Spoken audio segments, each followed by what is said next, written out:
Uru rutonde mu buryo burambuye ni uru nguru. Instagram niza ku mwanya wa mbere, ariko yo ubwayo ivuyemo Cristiano Ronaldo niwe uza ku mwanya wa mbere afite miliyoni 263.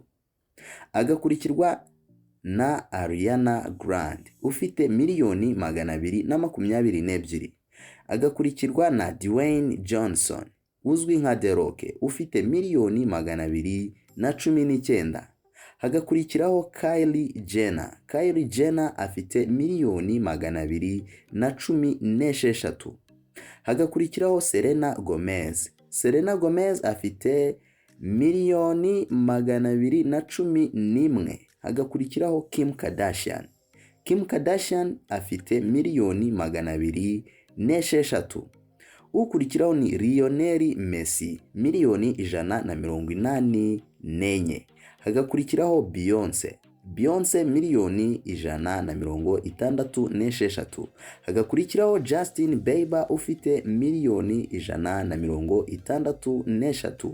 Hagakurikiraho National Graphic ifite miliyoni 153.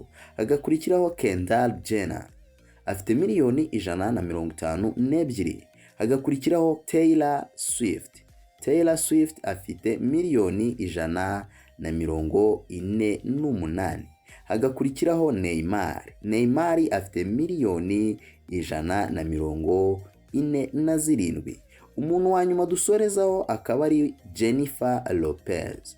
Jennifer Lopez ukunze kwita J-Lo afite miliyoni 143. Urwo ni rwo rutonde rw'abantu 15 bakurikirwa cyane ku rubuga rwa Instagram muri uyu mwaka wa 2021. Mukomeze gukanda subscribe kuri YouTube channel yacu kugira ngo amakuru yose n'inkuru nshyashya tubagezaho mujye mubigezwaho ako kanya mubimenyeshwe tukimara kubishyiraho.